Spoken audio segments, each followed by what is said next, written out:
Good morning, everyone. Welcome to SaaS Connect Day 2. My name is Amy Gorman. I am Vice President of ISV and AppExchange Sales at Salesforce.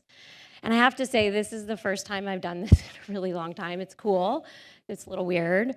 And I've also never been in a room with so many peers and partnerships before. So, I'm very humbled and honored that you all are here today to hear a little bit about my journey starting in direct sales and into alliances management and some of the lessons that I've learned along the way. I'm going to share with you a lot of the changes that we've gone through and start with talking about our values and how those values have really helped guide us through a lot of those changes. But first, before I get too far in, I do have a quick forward-looking statement for you all. Please make buying decisions based on currently available product. And more importantly, thank you. I want to thank you all for being here. To our customers and partners and prospects, thank you for your support over the years. And again, this is the first time I've done this in 2.5 years, and I want to thank you all for being in the actual room with me because it's really nice to be together again. So thanks. So values have been a part of our core culture since the very beginning. And for the past 17 years, they've been part of my DNA. Trust is our number one tenet. It is the cornerstone of who we are and what we do. That means trusted business relationships. That means a reliable and secure infrastructure. It means data privacy, and it means open communication. For me, trust didn't start at Salesforce. I truly believe that trust is something that is required for any type of relationship of any size, any kind, whether that's a personal relationship or a family relationship or a business relationship. So I get a lot of comfort knowing that Salesforce really does base our business on this core fundamental value. The next success. So customer success is the lens at which we look to make decisions. And I've told this story before if you've heard it, but I'll tell it again because I think it illustrates what I mean.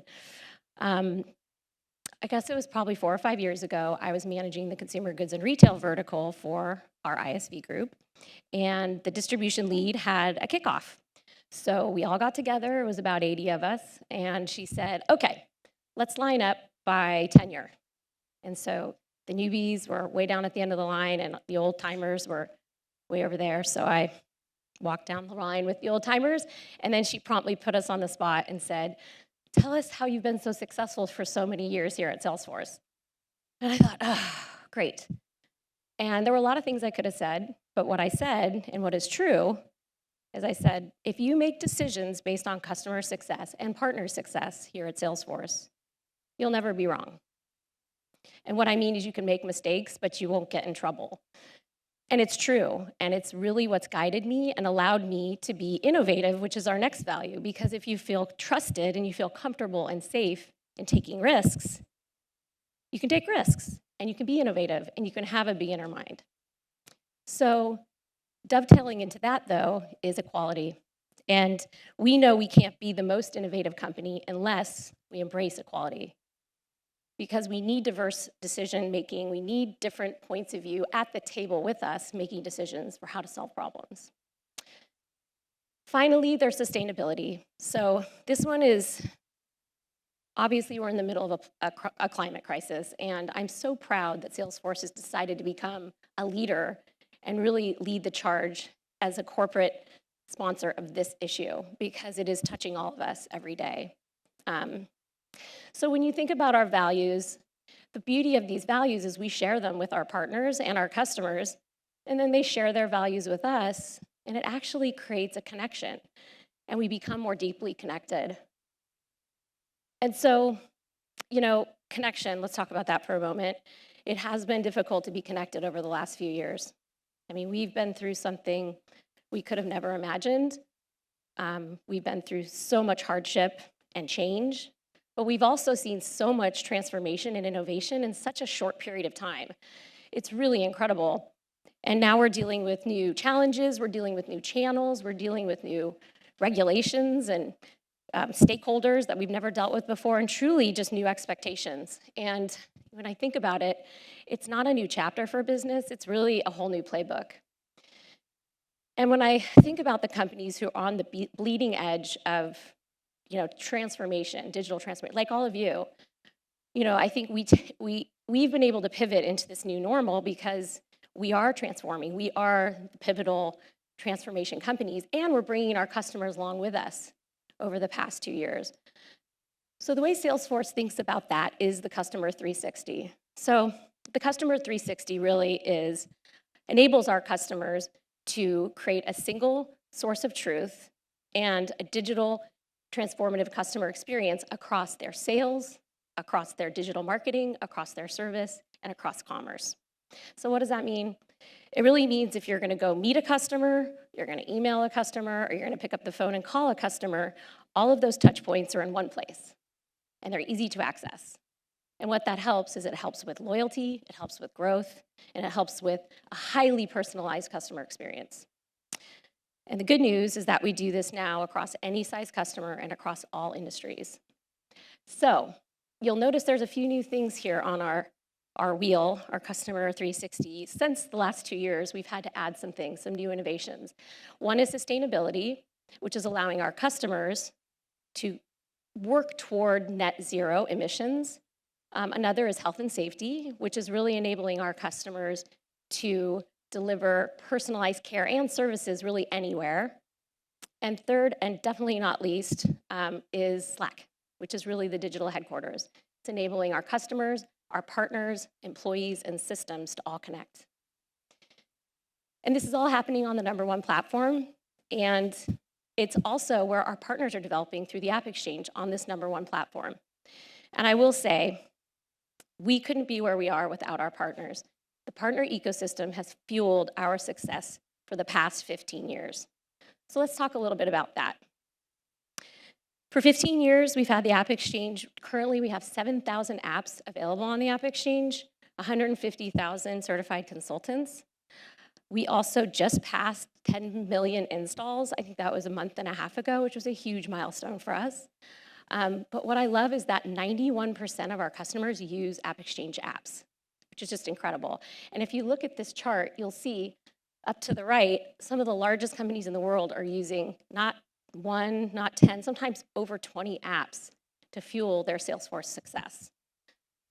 And we know, today we're still recruiting partners, we're enabling them and supporting them, and we're improving the AppExchange.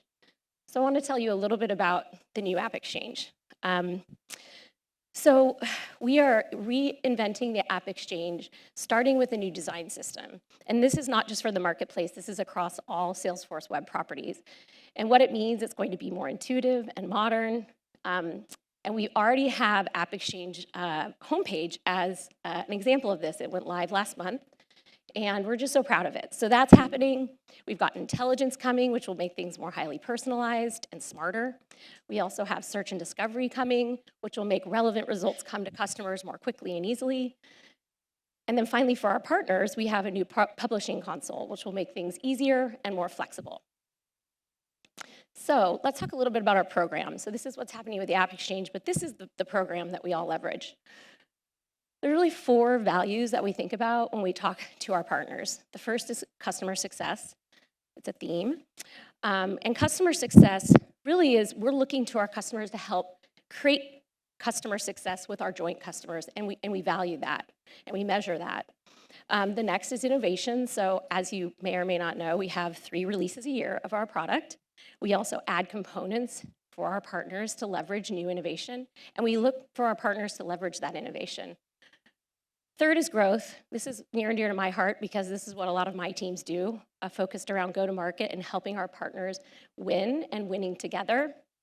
And then fourth and final, but last but not least, is impact. So we do work with our partners to help them on their social impact journey. And together, all 4 of these make up what we call our Trailblazer score. And this is how we measure our partners and how we think about the services and the benefits that they receive. And what I love about this model, as opposed to some others that we've had, is that it really does democratize. It's not just about revenue, so smaller partners that are doing the right things can also really benefit from the benefits of this program. So I think that's kind of an overview of what's going on with Salesforce, the AppExchange, and our program. I was going to change gears for a few minutes and talk about my journey. I've been with the company 17 years, and I'd just like to tell you a little bit about how that's gone and some of the lessons I've learned. So let's start at the beginning. So I joined Salesforce in 2004. I was an account executive. There were about 500 people at the company-ish, and our entire sales floor was on 7 Landmark, global sales team. So I think my territory was all of Utah, half of Colorado, and part of San Francisco. It was a really exciting time to be part of this innovative but very scrappy company. We were competing with the 800-pound gorillas, the SAPs, and the Siebel. They had very robust SFA solutions, and we were kind of the underdog. In 2006, I took a job leading a sales team.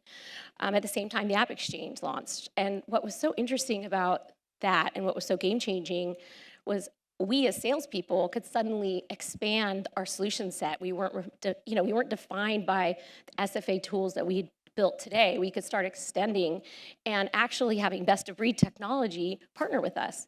And what we realized, and I think what Mark realized, was that customers want choices. And we were able to give them choices with the AppExchange. So fast forward a few years, my now husband proposed, and we got married at Cavallo Point, and which was beautiful, great spot if you haven't visited. And I got moved to Ohio. I'm from here, so it was a bit of a shift. And I took a couple of months off, and in 2009, I started looking for a job. And I don't know if you all remember 2008 and 2009, but it wasn't the ideal time to be looking for a new job. And so Salesforce was trying not to let people go, honestly, at the time. So I was looking in direct sales, which had been my career up until this point, and this alliance job came to me. It sounded interesting, and so I jumped in. So in 2009, I joined the Alliances organization. The program was very different, but the mission was the same, which was supporting our strategic partners for growth.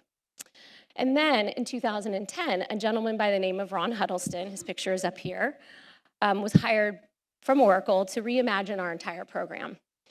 And this was a really exciting time because, believe it or not, nobody had really OEM'd a cloud technology before. So we were like writing the contracts and trying to figure out how to operationalize it and trying to figure out the monetization and the P&R and revenue share, all while it was like riding the bike while we're putting it together kind of situation. But it was really exciting, and we worked through that. And then I was asked to take on the healthcare vertical. And I said, well, I don't know anything about healthcare.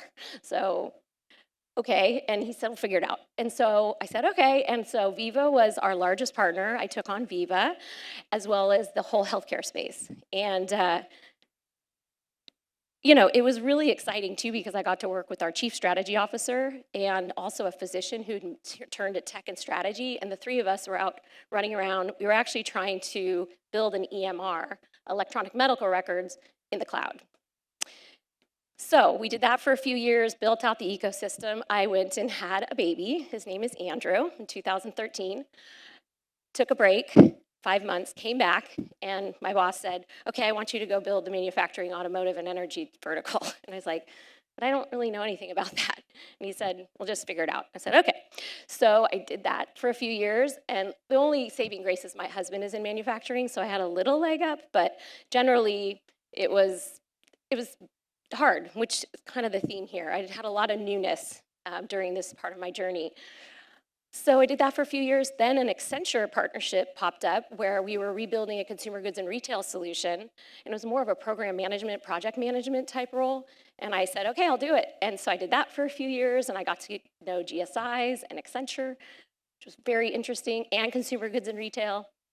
And so yeah, I had this like really interesting journey learning all these different verticals and building out the ecosystem. Then, once again, we had change.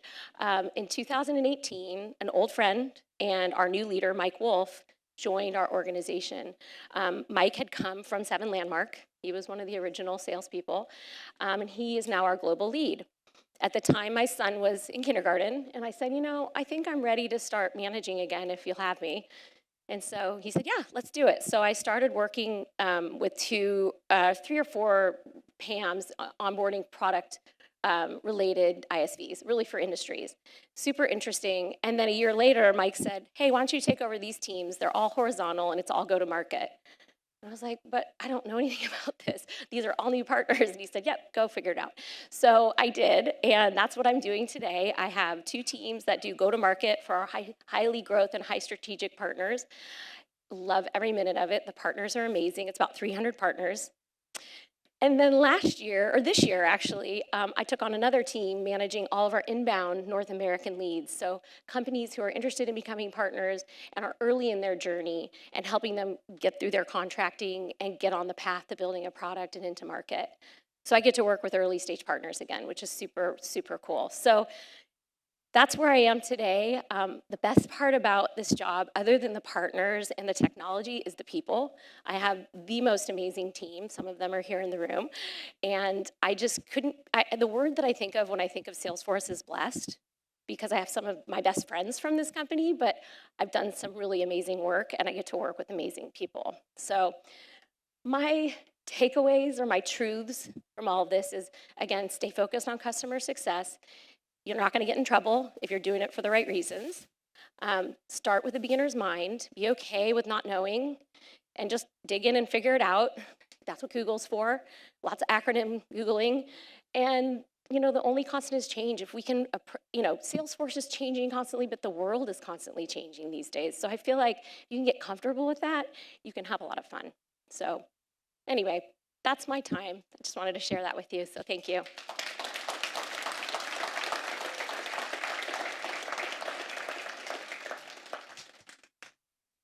I guess we could do questions if anyone has any. Yeah. Hi, Mark from Unido. Thank you for sharing your story. And you mentioned Trailblazer scores for kind of rating partners and also working with some of the earlier and younger ones. Do you have any advice to share with us for going into the marketplace and how to stand out when you don't necessarily have the same clout as everyone who's already on the marketplace? Yeah, thank you for the question. So the Trailblazer score is meant to help partners who are newer in the ecosystem, because if we're just measuring revenue, there's partners that have been in the ecosystem for 15 years. So it's not really a perfect measure. So the things that we really care about are things like customer attrition and customer satisfaction scores, AppExchange reviews, things that we can measure that we know that you're delivering success. So when we advise our partners when they're starting their journey, number one, you have to have a good product. Like, that's just obvious, right? But you'd be surprised. So make sure the product works and that it does what it's supposed to do. And then it's really about having a solid message and some people who can work with our sales teams and our partner teams to catch the ball. Because a lot of times what we find is that companies want to get engaged with our sales teams, and we have 10,000 sellers. So you don't really want to start that tidal wave until you're ready. So we think a lot about getting our partners ready for that and what that means. So it's essentially, let's crawl, walk, and run, and not try to boil the ocean right away. But that's what my teams help a lot with, because we do work with early stage partners. Some of them, it's their first year in market. So hopefully that helps a little bit. Yeah, you're welcome. Oh, hi. Hi. My name is Uday. I spent 5 years at AWS and now at a startup now. So different world now. Quick question, as you went through your journey, from ISV sales, I know that you're leading ISV sales, but how about technology integrations? Are they part of the same team, or is that a separate team that's handling that? So most of the technology integrations, you mean just like API integrations, right? So most of those are handled through our team. We have a couple different ways of handling it. We have actually 3 parts of our program, so there's ways that we can address it from a licensing standpoint. the idea is to use our packaging to protect your IP and then go through security review because, again, trust is our number one tenet. So we have to security review anything that's plugging into our system. But there are other teams at Salesforce that do some very strategic partnering. That strategic, that word is so overused, but it's more, it's a different type of partnership. Like AWS would actually be an example of that because it's not, we're building on your platform, so that's a different type of technology partnership that's handled out of another group. But for the most part, when companies want to integrate with our platform, they would work with our teams, and we offer different ways to do it so that it makes sense. Yeah. Anything else? Oh, Of course, I have to ask another question. Hi, Amy. Good to Hi. see you. Nice to see you too. Anatolia. Hi. How does by the way, I loved your journey and congratulations on what you guys are doing with the AppExchange now. How does the Heroku marketplace fit into the overall strategy in the AppExchange? Oh, that's a good question. Geez, I don't know if I know. Like my team is laughing. You guys want to come up here and help me with this? No. It is an ever-evolving. That is an evolving process right now because Heroku Marketplace it's very different than the rest of the AppExchange. The idea is that we are melding to have one AppExchange. Literally, that's the title of the project is one AppExchange where we will have all of our products available and frankly widgets and other things you might want to buy all on the AppExchange. So we're in process, but today they are still separate. Yeah, the process. Hi, Alex Buckles here. Hi, Alex. You mentioned having a lot of different strategic partners and co-selling relationships. So how do you, with so many sales reps and so many partners, if I'm an enterprise account executive and I'm trying to close, a large net new logo, how do I know which partners to start out with? And, how do you educate that rep on which partner is going to add the most value? And then how do you stay on top of those co-selling activities and ensure that deal is well supported? Yeah. So the way that we are structured now at Salesforce is we're created more around business units at this point. So there's not a lot of like general selling. I mean, we do have core salespeople, but you think about it as like the healthcare team. We're really verticalized. So the first thing is this a healthcare application opportunity? And then the RFP would be coming to a technical person on the sales team, and we educate the technical people first to make sure they understand what types of solutions we offer for patient engagement or whatever it is. And then we also can put these solutions into the demo orgs so that they can actually build out those solutions and show with the right apps. Now, to answer your question, if there's multiple apps that do the same thing, that's tough for us because we are Switzerland in that way. We'll be very specific about the use cases and what they've done and how they've been successful, but ultimately the customer has to make that decision on what's going to be best for their company. We can help suss out the opportunities and the different apps, but we wouldn't lead in making that decision. We want the customer to do that. We give them options. That makes sense. Yeah. Oh, and there was one other thing. So the way that we stay on top of it, that's part of our job, is to kind of shepherd that, make sure that we're tracking that, and that once they're usually partnered together and working together, it's fairly simple because the enterprise rep's like, all right, come on, partner, let's do this. It's not hard to manage. But if there's an issue, sometimes we have to get involved. So. Thank you so much for this talk. I couldn't let you go without asking this question. Yes. You mentioned trust so many times as part of the culture of Salesforce. I know because I hear it from all of you privately. Like this role is a very high risk, high anxious job, and so many partnership people don't feel that culture of trust where they work. What are the tips that you can offer about how to create that culture of trust at Salesforce? What are they doing? Because that's something maybe we can all look forward as a vision in our careers to create that around ourselves. That's a great question. Thank you. So this is going to be coming from me, and I think you could probably get many answers from different people at Salesforce. But I think for me, the way that I maintain that trust is that I don't run away from the hard discussions. I mean, there's going to be bad news sometimes, and things aren't always going to work out the way we'd hoped. But bad news doesn't get better with time.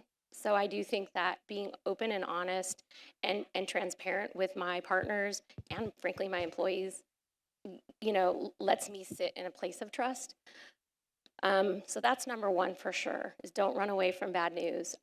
But I also think the other thing is I advocate for, again, my partners in the company. So if I see something that doesn't feel like it's partner first, I'm the first one to stand there and say, hey, trust is our number one tenet. Let's not forget that. Now, part of it is I've been there 17 years, so I can be a little bit of a squeaky wheel, and I'm very comfortable kind of standing my ground on those things. But that's why I've stayed for so long, because I can make a stink, and they're like, oh, yeah, she's right. And I've used that and stopped some things that shouldn't have been going on pretty quickly. So I think you have to be comfortable in having that voice and saying, no, like if trust is our number one tenet, that's not okay. And I've had to do that, and I'm still here to talk about it. So I guess, so far at least. But those are two things. Hopefully that helps. Yeah.